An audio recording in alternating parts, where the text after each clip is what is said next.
Hello everyone, আমি তপবন study centre থেকে নতুন একটা জব ভ্যাকেন্সির আপডেট নিয়ে আজকে তোমাদের সামনে চলে এসেছি। কিছুদিন আগেই আমি শর্ট নোটিশটা যে জারি হয়েছিল আরআরবি জেইর জন্য, ওটা আমি অলরেডি তোমাদের ভিডিওতে আমি বলেইছিলাম। তো এটারই গতকাল ফুল নোটিফিকেশানটা আউট হয়ে গেছে।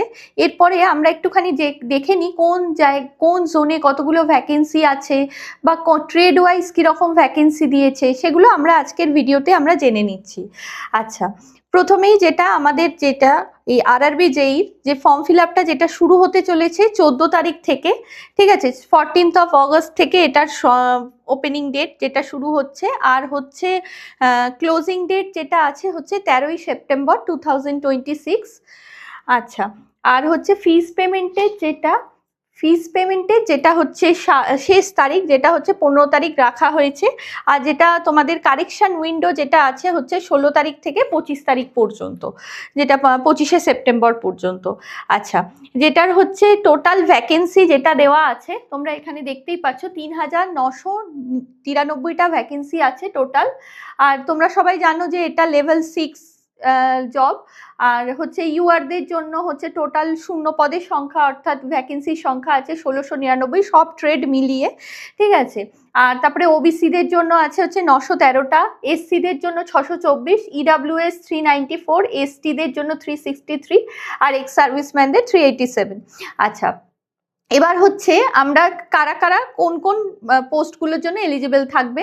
যেরকম সিভিল ইঞ্জিনিয়াররা তোমরা এই আরআরবি জেইর জন্য তোমরা অ্যাপ্লাই করতে পারবে। টোটাল দেখো তোমাদের ভ্যাকেন্সি দিয়েছে 1638টা টোটাল ভ্যাকেন্সি আছে। ইউআরদের 670টা আছে। মেকানিক্যালদের দেখো টোটাল ভ্যাকেন্সি 1125টা ভ্যাকেন্সি আছে। ইলেকট্রিক্যালদের যেরকম আছে 599টা।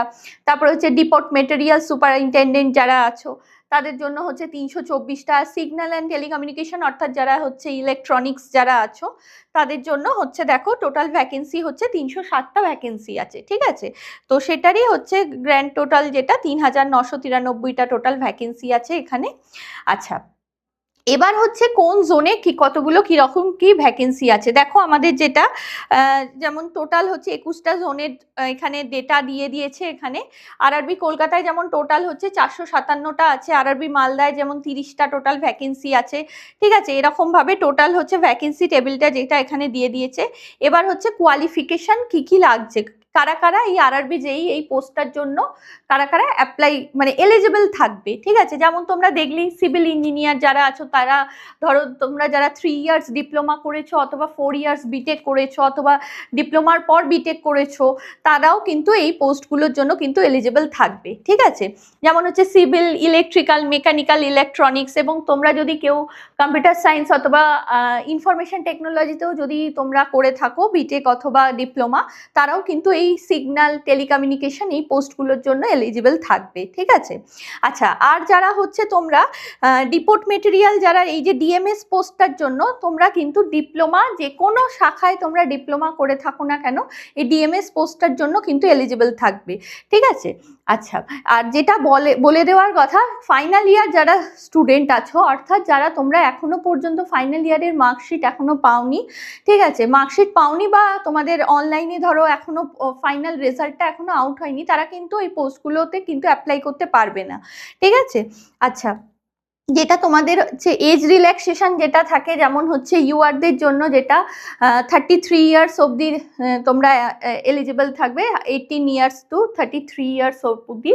আর এসসি এসটিদের যেরকম 5 ইয়ার্স রিল্যাক্সেশন থাকে, ওবিসিদের জন্য 3 ইয়ার্স রিল্যাক্সেশন থাকে।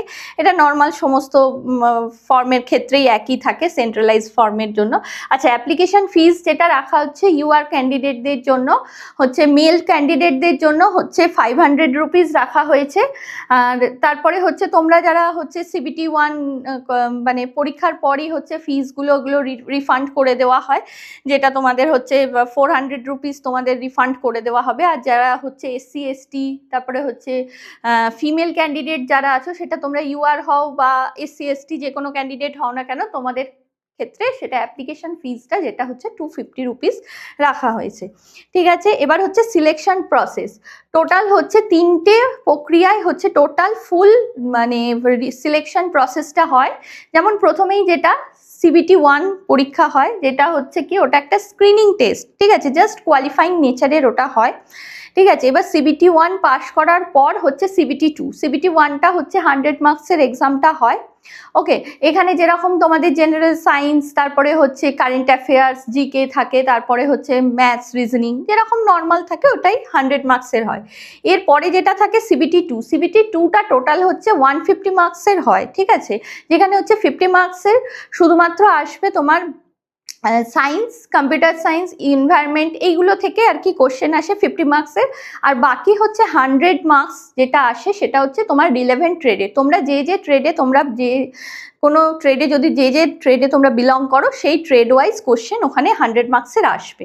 তো এইটা হচ্ছে মেন পরীক্ষাটা হচ্ছে এইটা, ঠিক আছে। CBT1 এর ওপর ডিপেন্ড করে হচ্ছে তোমার মেন কাট অফটা হচ্ছে যেটা নির্ধারণ করা হবে। তারপরে লাস্ট যে স্টেজটা সেটা হচ্ছে তোমাদের ডকুমেন্ট ভেরিফিকেশন এবং মেডিকেল, ওকে।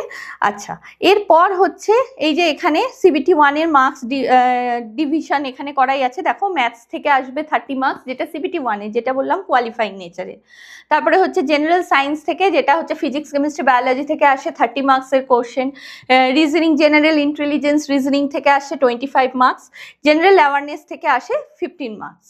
এবার হচ্ছে CBT2 এ যেটা বললাম তোমাদের হচ্ছে টোটাল হচ্ছে টেকনিক্যাল এবিলিটিস থেকে থাকবে হচ্ছে 100 মার্কস, এবং যে 15 মার্কসের যেটা থাকে সেখান থেকে কি কি আসছে, জেনারেল অ্যাওয়ারনেস থাকছে 15 মার্কস, ফিজিক্স, কেমিস্ট্রি 15 মার্কসে, বেসিক কম্পিউটার অ্যান্ড অ্যাপ্লিকেশন থেকে 10 মার্কস, আর হচ্ছে এনভায়রনমেন্ট থেকে আসছে 10 মার্কস। টোটাল হচ্ছে মেন্সটা যেটা হবে 150 মার্কসের, ঠিক আছে। এরপরে হচ্ছে এখানে কি সিলেবাস দেওয়া আছে, যেরকম তোমাদের অন্যান্য পরীক্ষার যেরকম সিলেবাস যেমন থাকে, ঠিক আছে, NCERT বেসড থাকে, তো সেইগুলোই এখানে দেওয়া আছে। CBT2 এরও তোমাদের যা তোমাদের রিলেভেন্ট যে ডিপ্লোমা লেভেলে তোমরা যা পড়েছো, ডিপ্লোমা এবং বিটেক লেভেলের, বেসিক্যালি হচ্ছে যেহেতু ডিপ্লোমাদের এখানে করা হয়, তো ডিপ্লোমা লেভেলের যা সিলেবাসে যা থাকে সেগুলোই সব আসবে, ঠিক আছে।